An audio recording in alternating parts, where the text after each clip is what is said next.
Hey there, welcome to our AP Legal Zone podcast, brought to you by AP Lawyers. We are your top fix for all weekly law updates, including family, immigration, wills, and estates law. Just a friendly reminder, we are not your lawyers, and everything contained in this podcast is for entertainment purposes only and not to be construed as legal advice.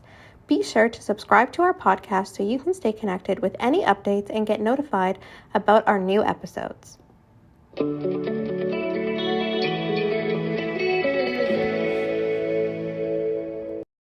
Hello, I'm Angela Princewill. And I'm Sherine Abdi. And scrolling through the web, we stumbled, I guess, on an article online titled, "Here's Why You and Your Ex Broke Up." And just really mindless through it, obviously, because, we had to take a mental health break. We thought, we're like, wow, these reasons really just kind of match the same reasons why people's family law matters don't settle. So anyway, we decided we're going to copy it and we're going to present to you, here's why your family matter isn't settling. Cool? Yeah.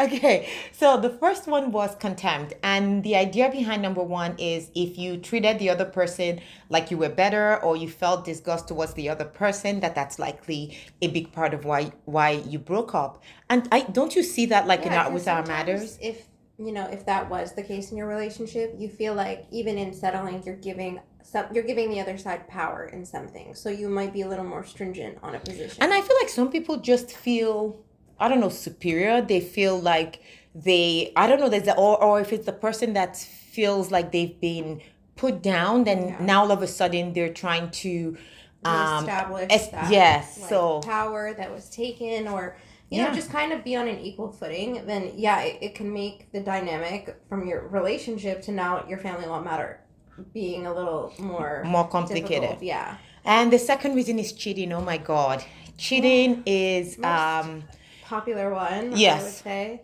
it's hard, and I get it. It's even what I find is it's even harder when the person who cheats is the one who wants out of the relationship. So now you have the other person that feels like a victim, rightly or wrongly. But now they have to make all these decisions about selling their home, even giving you money and all of that, when from their perspective, they did nothing wrong. Yeah, I think that's the hard part is if you feel like, as a result of the other party, that's the reason for the breakdown of the relationship, then you might not really understand why. I guess you have to concede on certain things or a legal entitlement to certain things. So it can make it a little more difficult. What do you mean by they have to concede on certain things? Not by concede, I would say, but let's say, let's just say, John cheated on Jane. And John is entitled to, an equalization payment from Jane. But Jane has a hard time making that payment because as a result of John is the reason why their marriage is breaking down. So just things like that, it's hard. Why would she have a problem making that payment? Is it like there's no money within the family? No, it's not that it's not it's that legally that's what should happen, but for her emotionally, okay. that cheating is they can't conceptualize sometimes why it's fair for someone else to be benefiting from a breakdown of the relationship. Gotcha. When it was a result of them, the reason why the marriage couldn't work. Yeah, so we sound very insensitive a lot of times when we say, it doesn't matter. And one person's like, well, she did this. I never asked for this. And it breaks my heart to even, deal with my clients that are even we're willing to work on the relationship. So it's like she cheated, but I take my vows very seriously. And I was going to work on it with her. And she said no. So it's like, I didn't cheat and now I want to work it out. She doesn't want to work it out or he doesn't want to work it out. It's hard. So anyway, when you have that kind of dynamic, I just ask that the other party, be a little bit more patient, because maybe just give someone a little bit more time, but it's one of those factors that can really prevent your family law matter from settling as quickly. And sometimes just a little bit of time to allow the other party process it is better than, us, while we know we can, jump into litigation and get results faster and get things moving. That's also a slow process in and of itself, just by virtue of the system. So it's a reason why your matter isn't settling, and be mindful of it if you're, the person that, whichever side of things you're on. But I would just say, if you're the person that did the cheating, maybe just give the other side a little bit of time. And the party that was cheated on, like, you don't want this process to drag on as long. If the relationship is going to end, you might as well just transition to hopefully a better phase of your life quicker. So substance use and abuse is another reason why you may have broken up with someone. Do we need to even say how this can affect settlement? Like, if you're under the influence of something and sending your lawyer a million emails every night, like the confusion. I know you've spoken about this before, Sherine, in a previous podcast, about like the conflicting instructions that we get, right? So if you're, I don't know, if you're drunk and you sent an email at 5 when you were semi-sober, and then now it's like you sent 200 more emails while you were drunk. Like, we can't do anything, right? It's difficult to get, I mean, obviously concrete instructions in that manner, but it's difficult for both the other side and for your lawyer, if you have one, to really kind of resolve your issues, because there's clearly an impediment. But so, and even if the other side is, if you're dealing with the same thing on the other side, it is troubling, because, not just because the circumstances can change, but if there's children involved, then, resolving your issues while there's an ongoing substance abuse issue, it's definitely going to be an issue. Exactly. So where there's substance abuse issues, it might be the reason why you broke up, and it could also be a reason why your matter isn't settling. So the other reason was lying. Most common. This is so common. Like, even just as yesterday, I had a 4-way meeting, and it was a very productive meeting, but both lawyers had to really control our clients, because each one thinks the other is lying. And like, frankly, many times we were like, we really don't care, because the facts you guys are trying to get straight really have no bearing on the legal issues anyway. But I know from a personal perspective, like, they couldn't just move on with those 100%, lies. Right? Especially, like, I see, like, even recently, I had received some pleadings, and my client was so incredibly baffled by, I guess, the sheer amount of misinformation. And she was hyper fixated on, like, saying every single sentence was incorrect. And I told her I really had to focus her in and just talk about the issues that are actually of substance. But it is hard, because, I mean, if things were, on the court record that, that I was saying certain things, like, it's I get it. Like, from an emotional standpoint, I get it. But that's where it's imperative that you have someone kind of ground you in really understanding, like, what is actually something that we need to address. And like, the lies, like, while it's unfortunate, they don't really go to any sometimes they don't go. If it's something that does, then you would usually pick up on it and deal with that, right? But if it's like you came back every day at 5 p.m., but you actually did come back at 4 p.m., like, he's lying again, we know, or she's lying. And so don't get so hyper fixated on proving every single lie is wrong, or every single thing is not the truth. That's what's going to be a problem. It's definitely going to drag out your family law matter from settling. And even judges know. So that's another thing that I often see. So when we draft applications and then we receive an answer, and then there's lies in it, and now, the client is asking me to file a reply. If it's not a lie that goes to an actual legal issue, I'll usually tell them to save themselves the cost, and just the cost of having to do that. Or putting in a reply just to dispute every single lie is not worth it. The judges already not appropriate. They already know that you're in this process. They can assume that one person's lying, so don't worry about it. And I know that one way that I sometimes deal with this, just because putting myself in my client's shoes, I know I would feel awful knowing that there's lies out there. Like, I can understand as a lawyer, but I'm sure if I were facing the same situation, I might not be this objective. That's why everyone needs a lawyer to keep you grounded.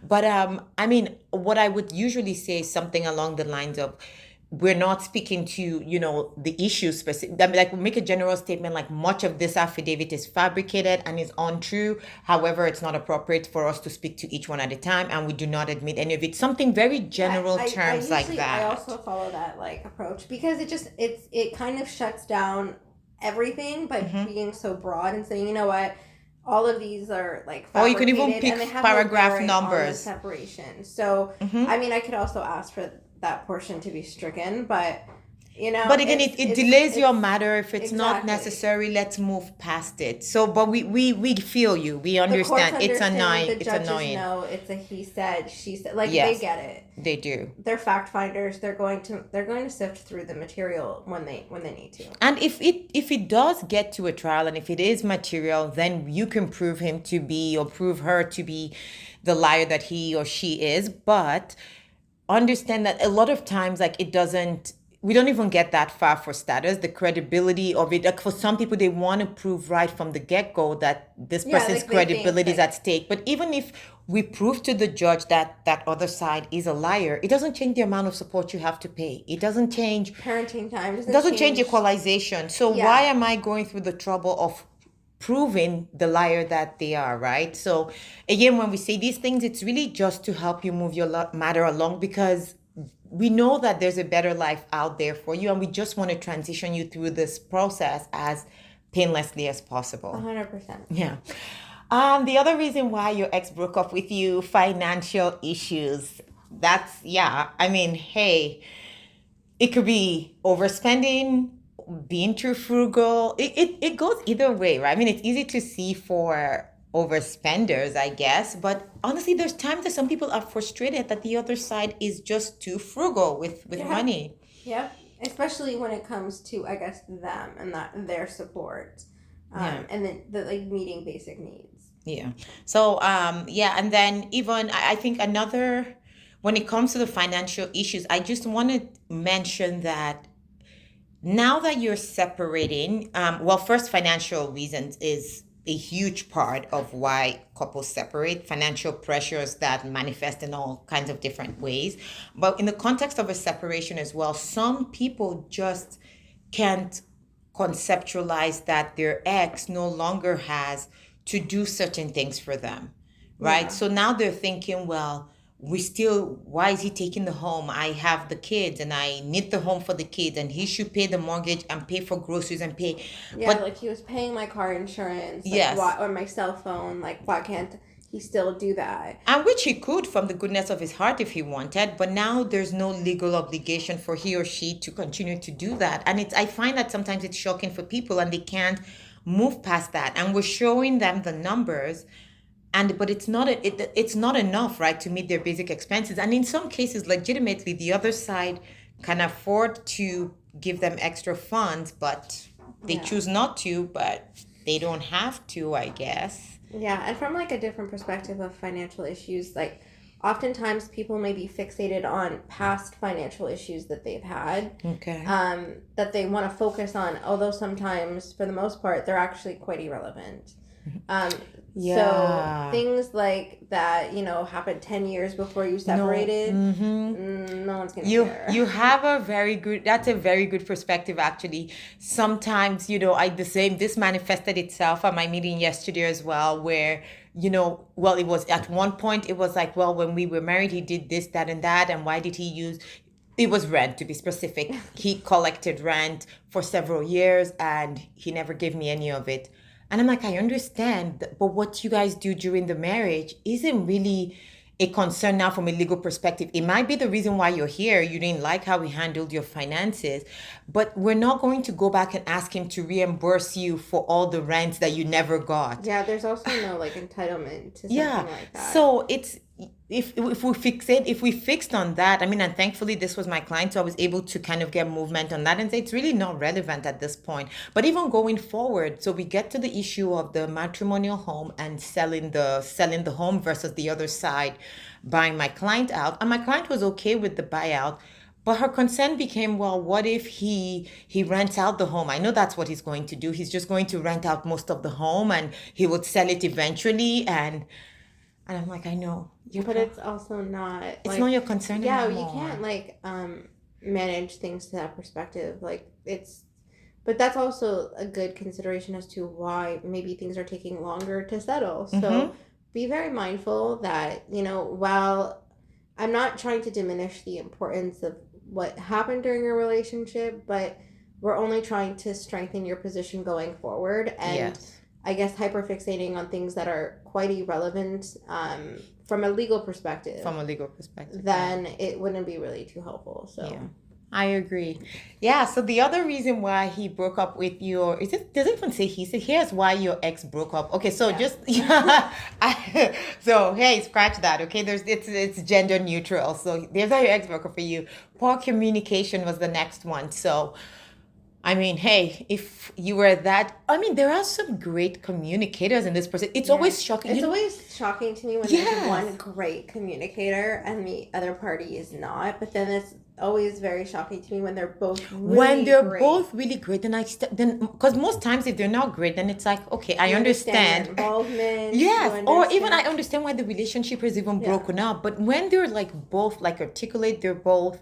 They can, they're co-parenting well. They just want to end things amicably. Sometimes I hold my breath. I'm like, is somebody not really processing what's happening properly? But no. But I have had many cases where people have been able to communicate well. They can accept, what is. They don't necessarily always agree, but they can keep things respectful and simple. And I can tell you that those cases just are in and out. They don't spend a lot of time in our hands, and it's great that people can move on to, bigger, better things with their lives.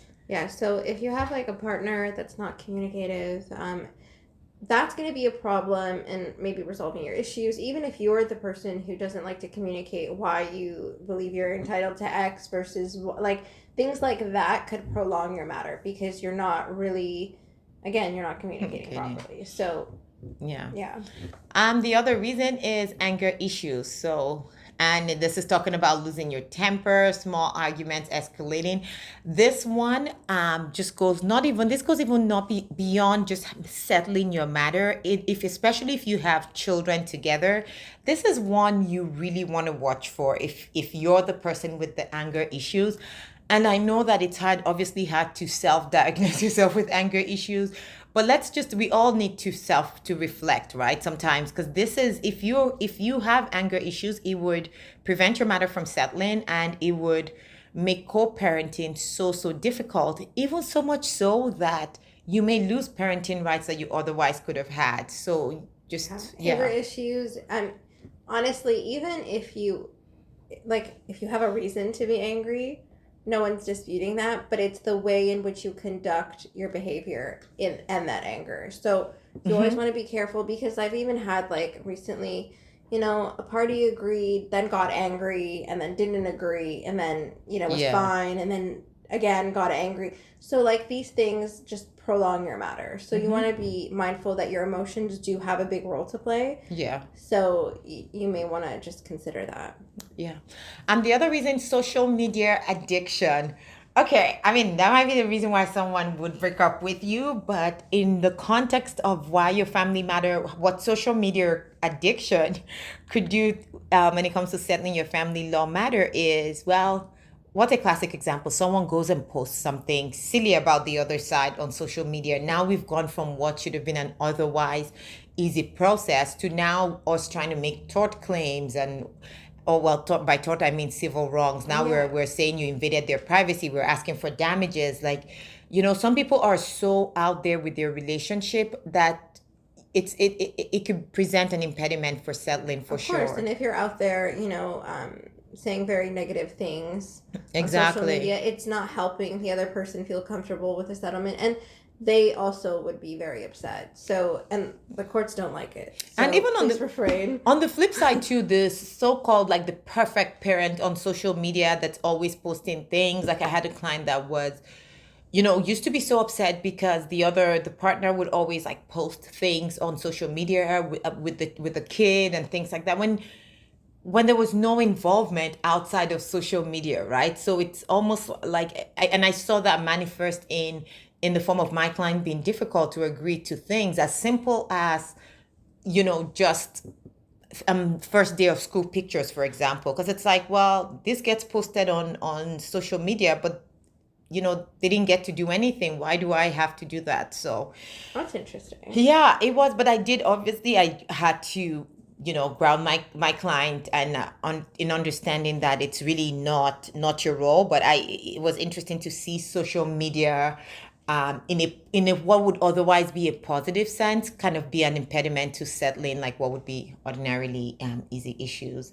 And then okay, the next reason is because you have a disheveled or unclean appearance. I don't know if there's any. I don't know. This one has Really nothing to do with settling your case. Skip that one. Lack of trust. There's almost always a lack of trust. Of course, though. especially to some level. There are times where it's just, hey, you're amicably separated. It's often not. Yes. It's often not like that. But yeah, lack of trust could lead to, even when signing final documents, people are hesitant just because they don't trust their other person. No, people even people read the wrong things in. So, and I know, and I get, because I've done this for so long, so now I get it, and I'm like, I know you don't trust this person, and you're trying to calculate 10 steps ahead what you think you're going to do. First off, that's like, you can almost never accurately calculate how every possible scenario in your matter is going to play out. So by saying, well, if I give him child support, then he might come for this. Yeah, maybe he would, maybe he wouldn't. Like, you don't know. But we understand that it's that lack of trust. But at some point, you just have to relax and, trust that we will deal with whatever obstacle arises at that point, because a lot of times they don't. Yeah, even when reading an agreement, someone who has a lack of trust can read into, a very standard provision in an agreement and say, oh, it's in here because of, and I'm like, no, I'll explain to you, but this is very common, it's very standard, and this is what just needs to go into the agreement. And then I think, so lack of trust can definitely prolong a matter. Yeah, so for some, as we said earlier, we do recognize that there's a lack of, well, we don't trust your ex on your behalf, okay? We don't. So, but there's just a certain limit, that there's a certain threshold where it just really becomes an impediment for you. But don't think that we're out there necessarily trusting them. No need to say anything. We don't trust them, okay? Yeah, so another was unspoken expectations. Unspoken expectations. Is that ever a reason why a family law matter wouldn't settle? I think so, because I feel like when another party, they have maybe an expectation as to how things should be, but then their partner doesn't agree, and then they can't kind of conceptualize why it can't be their way, why they expected it. And I think having unreasonable expectations, or just sometimes even expectations, are kind of difficult itself, because when they're not met, it's hard to conceptualize why, and why it can't be the way that you intend for it to be. Yeah, no, okay, that's true. Yeah. That's an interesting one. You're right, because if you're expecting something and it's not, I mean, in my mind, I'm just thinking about, maybe clients that don't understand why the one party wouldn't move out. Like, he or she could go stay with their parents while I stay in the home, for example. Yeah, or even that's a very common expectation, household right? Contents. I bought this. He told me I could have this. Why can't I have it now? And even when we but even the unspoken one, some people just feel like, because I've always liked that mattress in the bedroom, and she never slept, she always slept on the couch, I should keep. Why does she want the bed? But well, now she does. There's no answer to that one. So anyway, don't get stuck on these unspoken expectations, and even spoken expectations. If the cost is not worth the benefit, let's not drag on your family law matter for things like that. Different visions. And this article was talking in the terms of, one person wanting a baby, or one person wanting to get married, and if the couple don't share that vision, it could be a reason for breakups. But even when they've broken up, one party might want to think not one's paying spousal support, but the other one definitely wants spousal Or support. even with their babies, one person thinks the babies should eat, like, I don't know, organic foods, and the other one's like, I don't care, they can eat whatever, eat chips all day. Like, Yeah, it's a watch different TV. vision. I think I had like a client regulate how much like the TV and like they can watch during the summer, and my client was like, well, I don't care, like they're kids, like they go outside, they're active, and then they can go inside and watch TV. Yeah, so that's a different visions of just- how they want to raise their children, right? So and this is one where I'll just say, I'm not saying necessarily to let go of everything, because there's I guess parenting is at the core of our being as parents and things like that. There's things that really matter a lot. So if your vision of how your child should be raised is very important to you, I mean, I guess we could pick our battles in some sense in that way.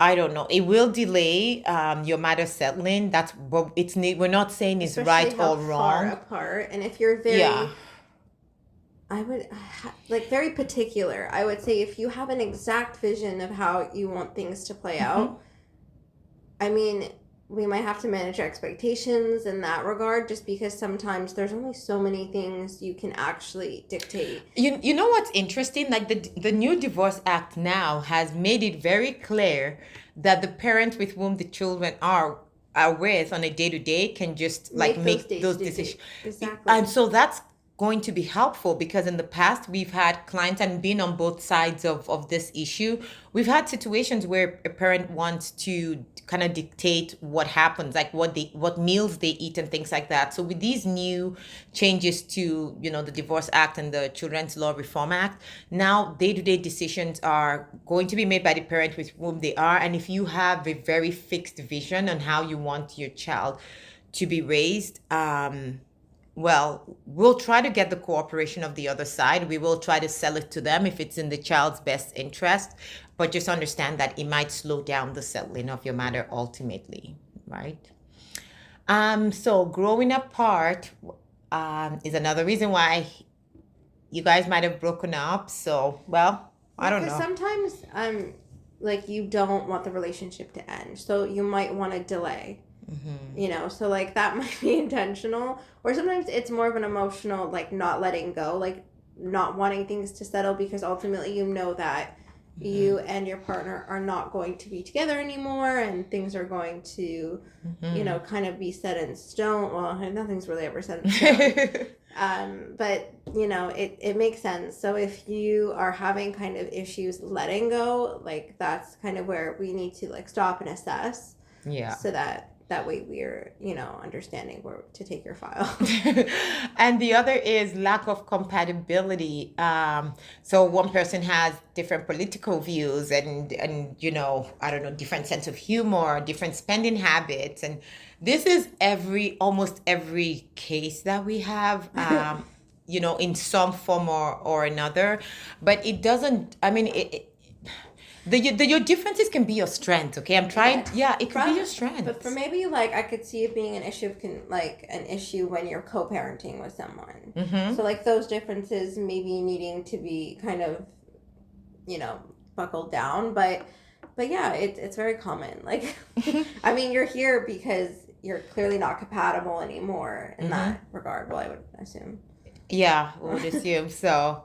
Yeah, but even in terms of, it also comes up with little things for people without kids, for example. So let's say they're trying to sell a home. One person, might be more of an investor and they want to put in, upgrades to the home so they can get more. Another person is like, no, I don't want to do that with you. Like, I just want to move on. Well, we will try to find a fair and reasonable midpoint for you. But if we get fixated on respective positions, then it's just going to drag on the matter. And again, in case we haven't made that clear enough, our goal is to help you settle as quickly and as painlessly as possible. these issues all come up in everyone's matters, but we just want to, I guess, help you be a little bit more mindful in what might be happening in your case. Boredom, oh my God. So boredom might be the reason why you broke up. I don't even know. I don't know if that's really applicable. Yeah, that does not apply to us. There's never any boredom. If there's boredom, then we've probably settled your matter and you've moved on. Jealousy. Oh, that's yes, a huge I one. can see that for sure. Jealousy is a huge reason why a lot of our matters don't settle. Nothing brings back a matter for emotion to change like the ex. Now, one of the partners now having a new girlfriend or a new boyfriend. That just, God forbid it happens during the initial stages of separation. It's almost, then the case almost never settles. I'm usually so proud when I see people saying, oh yeah, that's her boyfriend and this person, and everyone's just so fine with it and they're moving on with life because new partners, drafting their agreement. Even people without children, once one person looks like they're talking to someone else, it's almost like it just has such a major effect on settlement talks. Mm-hmm. Now, all of a sudden, the amount of support that might have been agreed to is no longer appropriate. Or one person is not in a hurry to sell the home. Or maybe the flip side. Maybe now the other person now is in a relationship and they were fine, maybe continuing to live separate and apart in the same home. But now they want the home sold next week so they could take the money and go invest with their new partner. And that would be an impediment if you're a jealous person. Yeah. I think we're all kind of innately a little jealous. Yeah, like, I'm not even gonna lie, but it's kind of like I could see that. I don't know if it's either here nor there. I don't think. I mean, except you're like, I don't know, psycho jealous. I don't really think that. But jealousy sometimes. I don't think it's a bad thing. But it makes you hesitant about settling. So yes, that's where it's a problem. This comes down to your emotions, right? Like if you're like not letting go, if you're jealous, let's say your partner is moving on, and you obviously don't want that, you may make things a little more difficult for them. Yes, and vice versa. If you're the jealous person, you don't want your partner to go live happily ever after with somebody else, and it may even just be jealous that. Maybe they even got a promotion, or they have plans to move, to another house, and they've already kind of conceptualized like the life without after like a separation. Oh yeah, that's a good one, I'm sure, because do you know how many times people are like, I can't believe how quickly she's moved on, and they're really not talking about another relationship. They're talking about the fact that the other person has gotten a new home or has changed their forwarding address. We've barely separated and they've gotten pre-approval for another mortgage. Like we haven't, like, how did this happen, right? Yeah. So it's like sometimes just taking that time to just